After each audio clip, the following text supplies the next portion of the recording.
تو میرے بھائیو، اللہ نے ہمیں ایک عظیم الشان ہستی سے نوازا ہے۔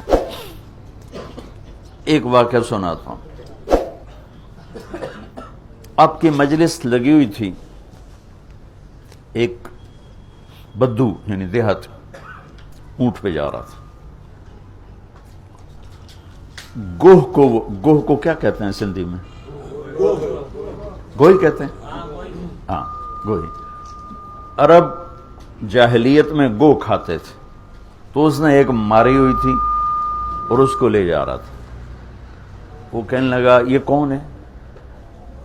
تو لوگوں نے کہا یہ وہ ہیں جو کہتے ہیں میں نبی ہوں۔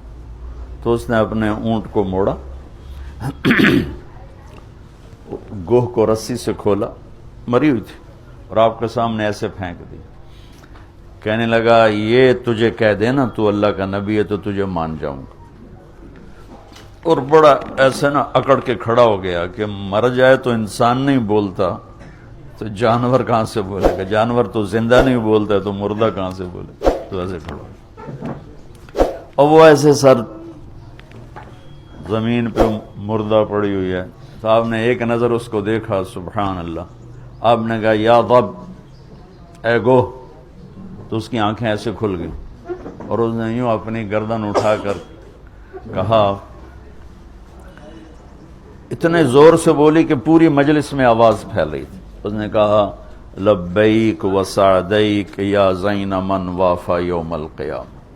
اس نے کہا میں حاضر، لبیک میں حاضر، سعدیک میں حاضر، میرا بخت جاگ اٹھا، آج مجھے دو جہان کے سردار نے بلایا ہے۔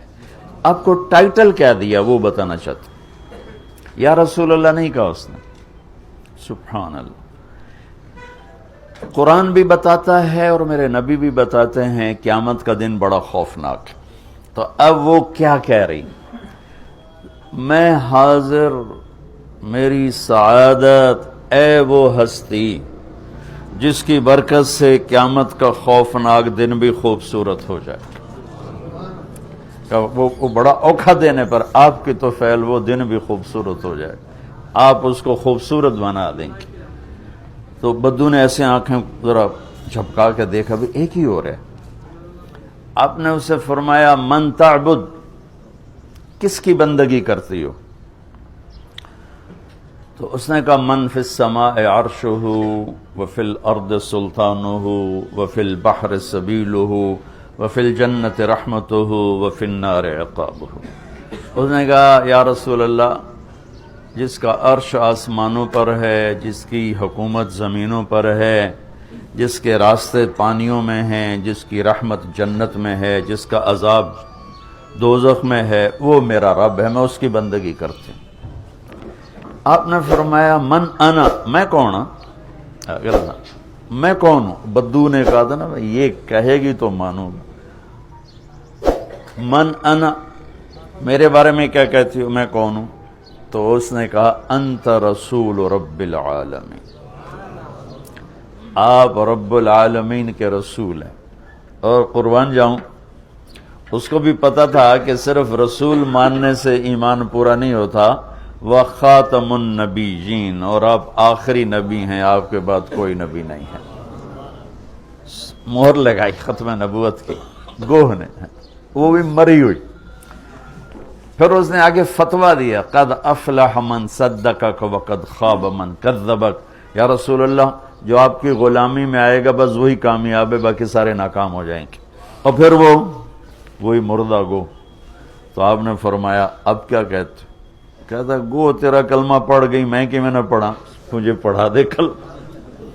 میں نے آپ کو چھوٹی سی جھلک دکھائی ہے۔ 7 سمندر کو سیاہی بنا کے اپنے نبی کی تعریف لکھوں تو سمندر ختم ہو جائیں گے، میرے نبی کی تعریف ختم نہیں ہوگی۔ لیکن میرے نبی کی زندگی کا خلاصہ 3 باتیں بتا کے فرائض کے بعد، فرائض تو ایسی چیز ہیں جس میں کوئی گنجائش کوئی نہیں، نماز ہے، روزہ ہے، زکوٰۃ ہے، حج ہے۔ حج اور زکوٰۃ مالداروں کے لیے ہے، روزے میں مریض کو معافی ہے، مسافر کو معافی ہے۔ نماز ایسی چیز ہے جس کو اللہ نے فرمایا اس میں کوئی معافی نہیں۔ 1439 ہجری ہے۔ 1439 سال میں اگر کسی کو نماز کے لیے گنجائش نظر آتی ہے تاریخ پڑھنے کے بعد تو وہ کربلا میں میرے نبی کے نواسے اور ان کی اولاد کو نظر آتی کہ تاریخ نے اتنا بڑا ظلم بھی نہیں دیکھا اور اتنا بڑا مظلوم بھی نہیں دیکھا، ظلم بھی انتہا پر اور مظلوم بھی انتہا پر ہے، اور نماز کا وقت داخل ہو گیا، سورج ڈھلا، آپ کی نظر پڑی، آپ نے آپ کے ایک ساتھی ہیں زہیر، آپ نے ان کو سے اشارہ کیا، وہ آئے کہ شمر سے کہو نماز پڑھنے تھے، نماز پڑھنے تھے۔ مجھے اللہ نے دنیا بہت پھرائی ہے اپنے فضل سے، 10-15% سے زیادہ لوگ نماز نہیں پڑھتے۔ فرمایا شمر سے کہو نماز پڑھنے دے، تو انہوں نے تھوڑا آگے بڑھ کے شمر سے کہا تھوڑی دیر تلواریں روک لو، ہمیں نماز پڑھنے دو۔ اس کمبخت نے کہا کہ ہماری تلوار رکنے کے لیے نہیں ہے، چلنے کے لیے۔ تو انہوں نے آ کر امام علی مقام کو عرض کیا کہ جی وہ کہتے ہیں کہ ہم نماز کے لیے جنگ بند نہیں کریں گے۔ تو کہتے چلو ٹھیک ہے، انہوں نے اگاں چلیے، اور اللہ کی قسم اٹھا کے کہتا ہوں اگر میرے نبی کا یہ قافلہ نماز چھوڑ بھی دیتا تو ان کے لیے کوئی مسئلہ نہیں تھا، کہ جنگ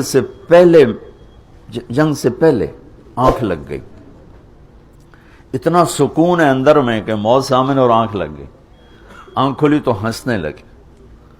تو زینب بہن نے پوچھا یہ ہنسنے کا کون سا موقع ہے؟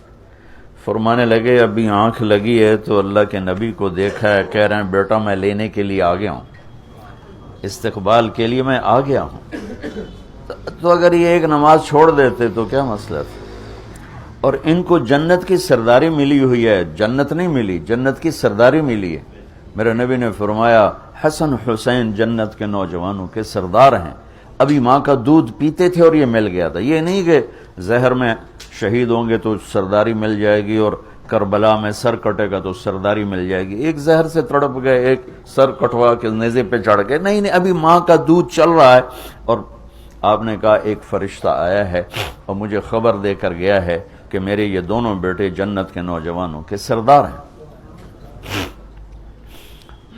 حسن پیدا ہوئے، آپ نے علی سے پوچھا کیا نام رکھا ہے؟ کہنے لگے جی حرب، حرب کہتے ہیں لڑائی لڑنے والا۔ آپ نے کہا نہیں، اس کا نام ہے حسن۔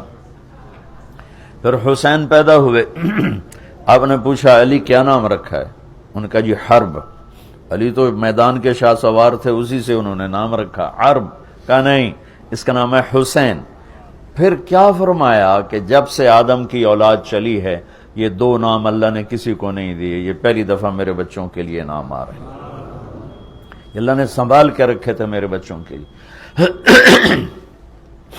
اور آپ ان کو کبھی کہتے ہیں میرے جنت کے پھول، میری جنت کی ٹہنیاں، میرے جگر کے ٹکڑے، میری آنکھوں کی ٹھنڈک، اتنے ان کو نام دیتے تھے، وقت نکال کر ان کے ساتھ کھیلتے تھے۔ روزانہ اتنے بڑے نبی ہو کر اتنی بڑی ذمہ داریاں، اور روزانہ ان کو ٹائم دے کر ان کے ساتھ بیٹھنا کھیلنا، ان کے لیے گھٹنے اور ہاتھ زمین پہ ٹکا دیتے، اور دونوں بچوں کو کمر پہ بٹھا کے کہتے او اپنی سواری پہ چڑھ جاؤ، پھر کمرے میں چکر لگاتے ایسے، اور پھر ان کو یوں کر کے کہتے تمہارا اونٹ کیسا ہے، تمہارا اونٹ کیسا ہے، کیف مطیتکما، اور پھر دونوں کو اتار دیتے اور زینب کو بٹھاتے اور پھر پورا کمرے میں چکر لگاتے اور ان کو کھلاتے کھلاتے کھلاتے۔